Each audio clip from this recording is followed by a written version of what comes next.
Assalamualaikum warahmatullahi wabarakatuh. Selamat pagi semuanya. Salam sejahtera. Semoga sehat selalu. Terima kasih kepada Ibu dosen Komaria SPD MHUM selaku dosen pengampu mata kuliah Teori Sastra dan kepada teman-teman mahasiswa semua yang saya banggakan. Tak lupa kita panjatkan doa kepada kehadirat Allah Subhanahu wa taala atas limpahan rezekinya, kita semua bisa hadir di ruang maya ini.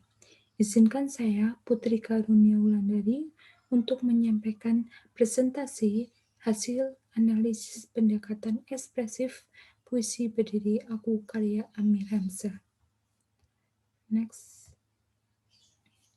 Di presentasi ini atau di video ini, di sini saya akan membahas yang pertama, kita harus mengetahui pengertian dari pendekatan ekspresif. Yang kedua, sejarah pendekatan ekspresif. Yang ketiga, hakikat pendekatan ekspresif. Yang keempat, langkah penerapan pendekatan ekspresif. Yang kelima, analisis puisi. Next. Sebelum kita menganalisis puisi Berdiri Aku karya Amir Hamzah melalui pendekatan ekspresif, kita terlebih dahulu harus mengetahui pengertian dari pendekatan ekspresif tersebut. Di sini saya akan membahas 3 pengertian. Yang pertama, menurut Abrams dalam Siswanto 2008.181 mengatakan bahwa pendekatan ekspresif adalah pendekatan dalam kajian sastra yang menitik beratkan kajiannya pada ekspresi perasaan atau temperamen penulis. Yang kedua, menurut Ratna 2013.68 sampai 69 berpendapat bahwa pendekatan ekspresif tidak semata-mata memberikan perhatian terhadap bagaimana karya sastra itu diciptakan, seperti studi proses kreatif dalam studi biografis. Tetapi bentuk-bentuk apa yang terjadi dalam karya sastra yang dihasilkan. Yang ketiga, menurut Widyamati.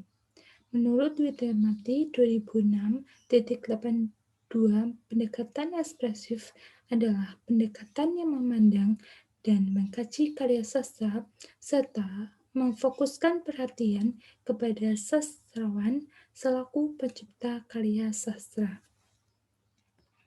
Next.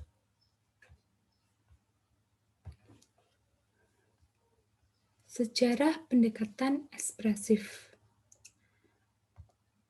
Pada masa Yunani dan Romawi, penonjolan aspek ekspresif telah dimulai seorang ahli sastra Yunani kuno, yaitu Dionysius Consius Longius, dalam bukunya One Day Samlem, dikutip dalam Manasikana dalam Atmazaki 1990.232-33. Menurut Longius, karya sastra harus mempunyai gaya bahasa yang baik, mempunyai falsafah, pemikiran, dan persoalan agung yang penting. Harus mempunyai emosi yang intens dan terpelihara serta tahan menghadapi zaman. Kenyataan ini menyebabkan pengarang mesti mempunyai konsep yang jelas dan jauh dari kebimbangan-kebimbangan yang melanda dirinya. Next. Hakikat pendekatan ekspresif.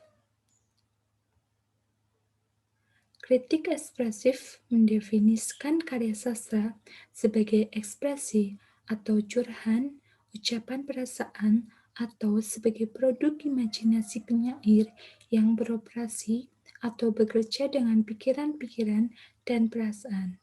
Kritik ini cenderung menimbang karya sastra dengan kemulusan, kesejatian, atau kecocokan vision pribadi penyair atau keadaan pikiran, dan sering kritik ini mencari dalam karya sastra fakta-fakta tentang watak khusus dan pengalaman-pengalaman penulis yang secara sadar ataupun tidak telah membukakan dirinya dalam karyanya tersebut. Pendekatan kritik ekspresif ini menekankan kepada penyair dalam mengungkapkan atau mencurahkan segala pikiran, perasaan, dan pengalaman pengarang ketika melakukan proses penciptaan karya sastra. Pengarang menciptakan berdasarkan subjektivitas saja, bahkan ada yang beranggapan arbitrter. Padahal, ekspresif yang dimaksud berkenan dengan daya kontemplasi pengarang dalam proses kreativitasnya, sehingga menghasilkan sebuah karya yang baik dan serat makna.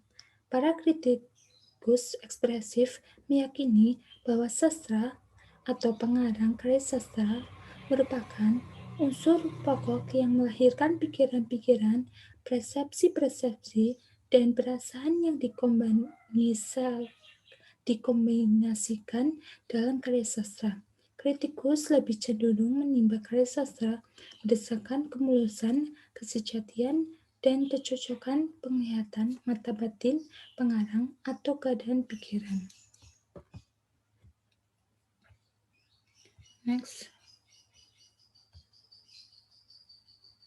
Dalam menganalisis melalui pendekatan ekspresif terdapat langkah penerapannya. Langkah pertama, dalam menerapkan pendekatan ekspresif, seorang kritikus harus mengenal biografi pengarang karya sastra yang dikaji.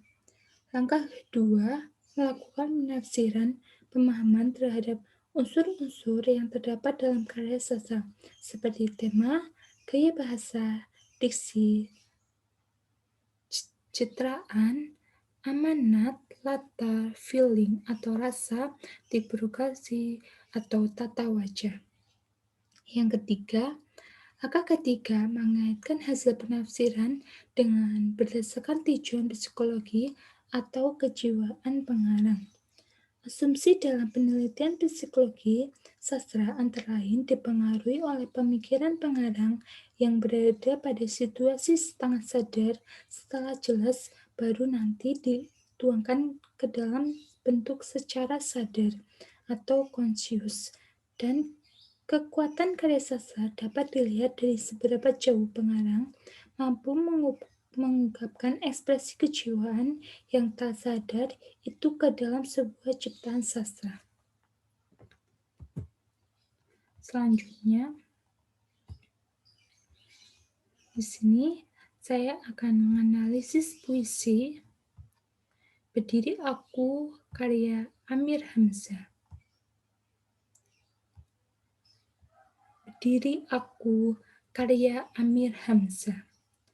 Berdiri aku di senja senyap, cemar melayang menepis buih, melayah bekau mengurang puncak, berjuang datang ubur terkembang, angin pula menyujuk bumi, menepuk teluk menghempas emas, lari ke gunung memuncak sunyi, berayun alun di atas alas, benar raja mencolok ujung. Naik marak menyerak colak, elang langkah sayap tergulung, di mabuk warna berarak-arak, dalam rupa maha sempurna, rindu sendu mengharu kalbu, ingin datang merasa sentosa, menyecap hidup bertentu hujan. Dalam menganalisis puisi Berdiri Aku melalui pendekatan ekspresif, yang pertama kita harus mengetahui biografi pengarang. Puisi Berdiri Aku karya Amir Hamzah diciptakan oleh Tengku Amir Hamzah yang bernama lengkap Tengku Amir Hamzah Pangeran Indra Putra atau lebih dikenal dengan nama Pena Amir Hamzah. Amir Hamzah lahir di Tanjung Puro, Langkat, Sumatera Timur, Hindia Belanda, tanggal 28 Februari 1911. Beliau meninggal di Kuala Bekumit, Binjai, Langkat, Indonesia pada tanggal 20 Maret 1946 pada umur 35 tahun. Amir Hamzah adalah sastrawan Indonesia angkatan Pujangga Baru dan pahlawan nasional Indonesia. Lahir dari keluarga bangsawan Melayu Kesultanan Langkat di Sumatera Utara. Ia dididik di Sumatera dan Jawa. Di sini saya akan sedikit menceritakan kisah dari Tengku Amir Hamzah. Saat berguru di SMA di Surakarta sekitar tahun 1930, Amir muda terlibat dalam gerakan nasionalis dan beliau jatuh cinta dengan teman sekolahnya, yaitu Lilik Soender. Bahkan setelah Amir melanjutkan studinya di sekolah hukum di Batavia, keduanya tetap dekat, hanya berpisah pada tahun 1937 ketika Amir dipanggil kembali ke Sumatera untuk menikahi Putri Sultan dan mengambil tanggung jawab di lingkungan keraton. Meskipun tidak bahagia dengan pernikahannya, beliau tetap memenuhi tugas keratonnya. Setelah Indonesia memproklamasikan kemerdekaannya pada tahun 1945, Amir Hamzah menjabat sebagai wakil pemerintah di Langkat. Namun, siapa menyangka pada tahun pertama negara Indonesia baru lahir, beliau meninggal dalam peristiwa konflik sosial berdarah di Sumatera yang disulut oleh faksi dari Partai Komunis Indonesia, dan beliau dimakamkan di sebuah kuburan massal. Beliau dibesarkan dalam lingkungan yang taat beragama Islam dan banyak mempelajari kesusastraan Melayu lama, sehingga dalam karyanya banyak mengandung bahasa Melayu lama dan bahasa daerahnya. Amir Hamzah termasuk salah seorang pendiri dan pemimpin pujangga baru. Next.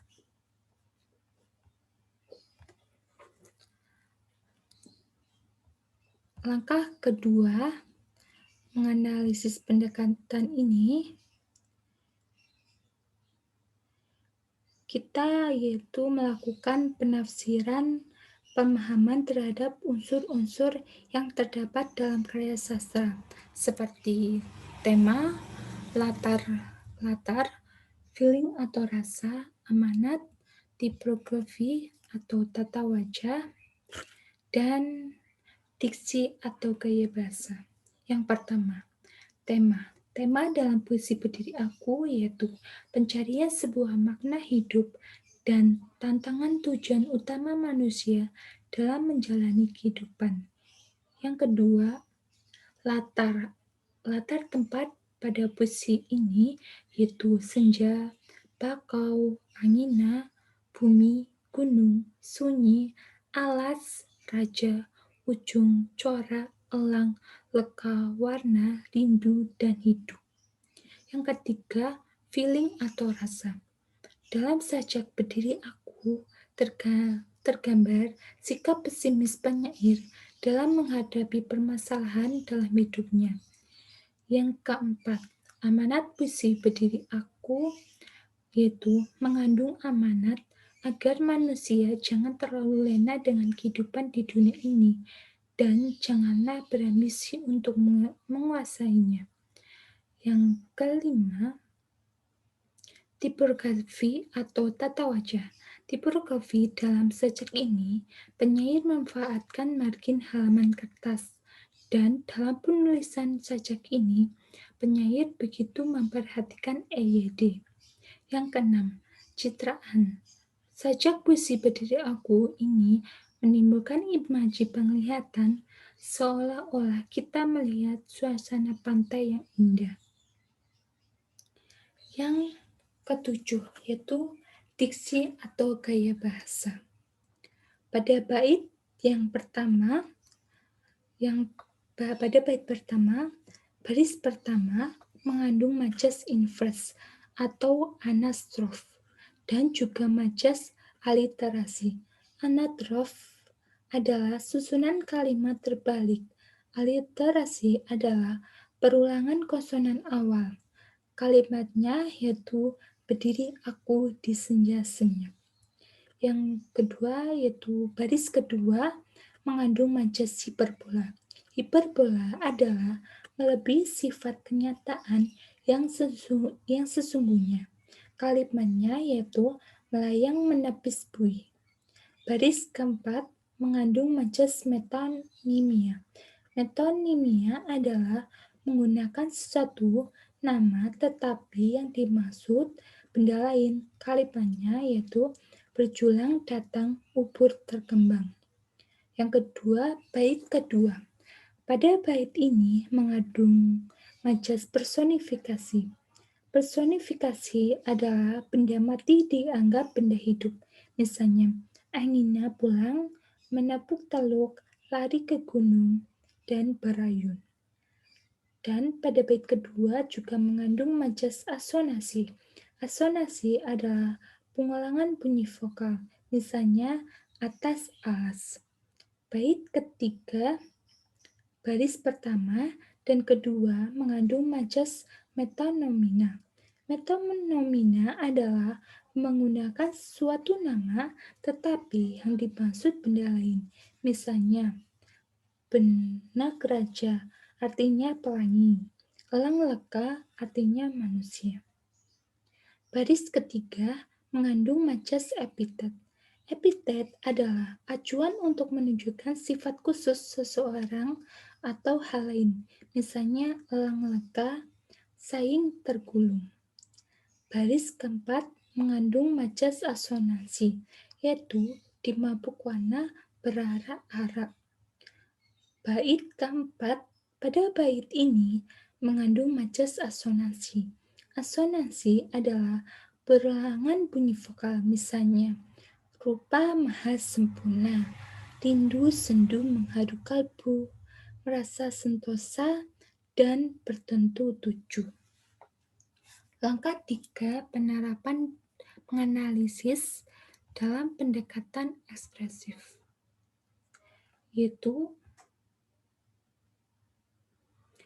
kajian bahasa berdasarkan tinjauan psikologi atau kejiwaan pengarang. Pada puisi Berdiri Aku, karya Amir Hamzah mampu mengungkapkan ekspresi kejiwaannya tentang sesuatu yang merasuk dalam imajinasi dan pemikirannya tentang pencarian makna hidup dan tentang sesuatu yang menjadi tujuan utama manusia dalam kehidupan. Lalu pengalamannya tersebut menjadi imajinasi yang melahirkan produk kreativitas yang berupa karya sastra dalam penulisannya yang berjudul Berdiri Aku.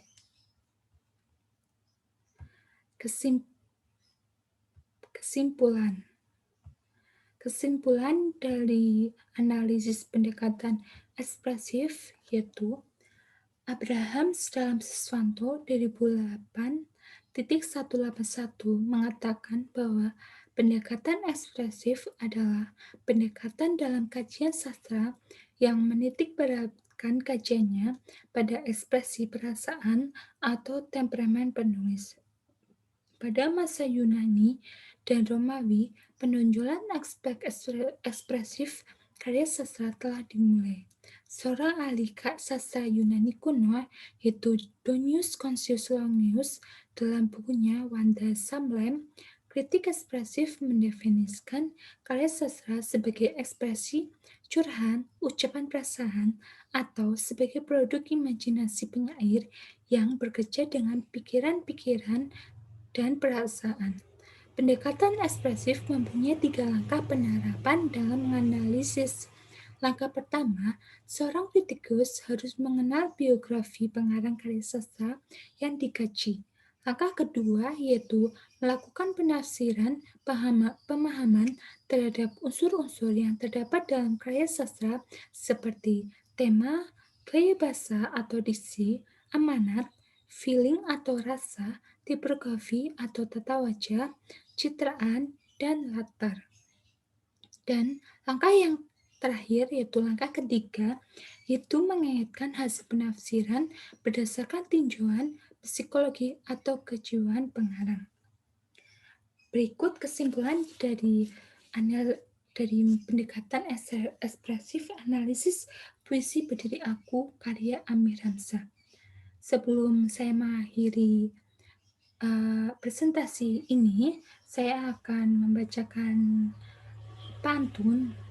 Pak Tani pergi ke sawah, pulang-pulang membawa sayuran. Jika tutur kata saya banyak yang salah, mohon kiranya untuk dimaafkan. Sekian presentasi dari saya. Wassalamualaikum warahmatullahi wabarakatuh.